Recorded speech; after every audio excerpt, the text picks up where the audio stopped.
Hey everyone, it's Luke. As you know, Root of Nightmares came out yesterday, and I gotta say, even though I didn't finish it, I had an absolute ball with everyone I did it with. It was a great time, and I can't wait to hopefully complete it at some point in the future.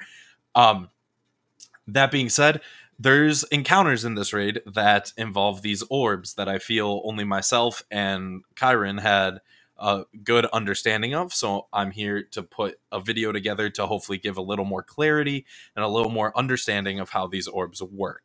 Before we get started, I want to say that this is not going to be any sort of professional voiceover or anything like that. I'm going to say a lot. I'm going to say I'm going to stutter. I'm going to pause. I'm going to do all these things. But at the end, it should still give you an understanding of how these work.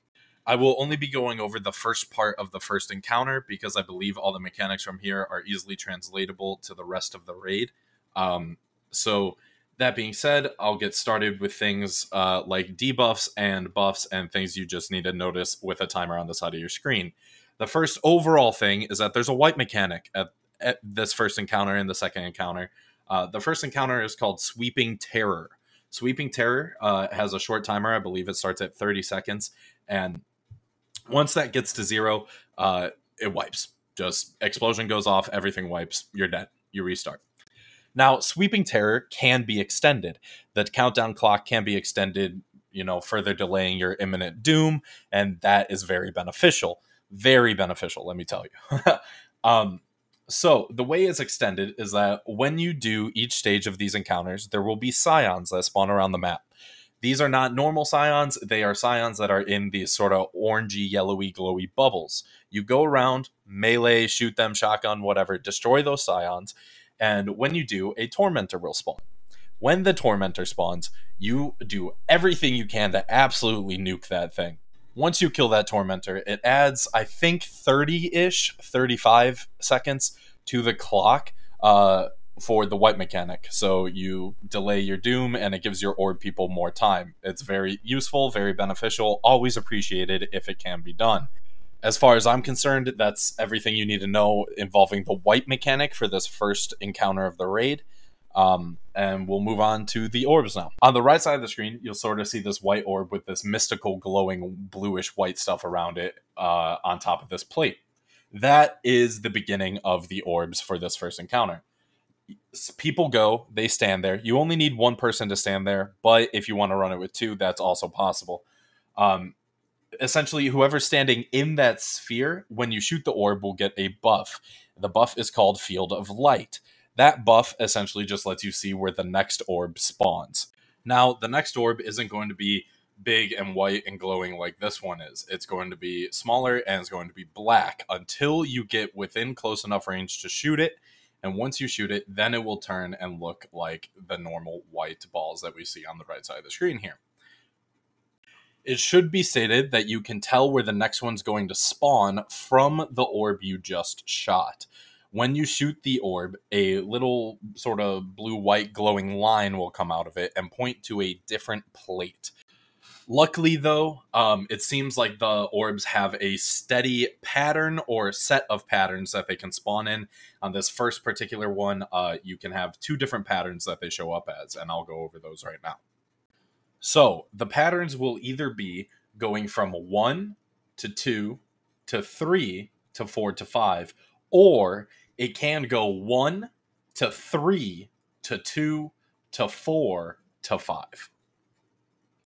I'm going to do my best to sort of verbally run through what it does, and then at the end of this, I'll have a clip of me doing it by myself so that you can sort of go and watch as well. So the run through with the standard pattern will be 1, you shoot the orb at 1, and then you either go to 2 or 3. Whichever plate it spawns at first is important to note for a future information.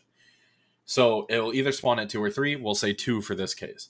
When you go to 2 and shoot that orb, the third orb can now spawn, but it won't spawn until you go back to the plate that has the sort of glowing blue-white sphere around it and shoot that orb again to re-up your buff. Then, whatever plate that 2 was pointing at, so in this case it would be 3, you run to 3, shoot that orb, and then it will then be the same 4 and 5 in that order as well. I hope that sort of made a little bit of sense. So start at 1, shoot the 1 orb, go to 2, shoot the black 2 orb, which will then point to 3. But before you go to 3, go back to 1, shoot that orb again. 3 will now spawn. You could go shoot 3, and then you have to go back to 1 to re-up your buff.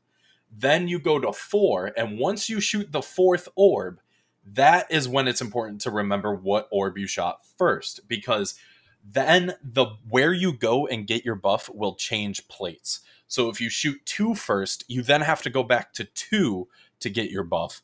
Or if you shot 3 first, you then have to go to 3 and shoot that orb and get your buff, and then you can shoot 5. I hope y'all are following with me. If that didn't make sense, I'm gonna show a clip right now of me doing it, and just sort of pay attention and try picking up on the order of what I'm doing. So to run through it with me, you shoot orb 1, and you go to plate 2 in this case.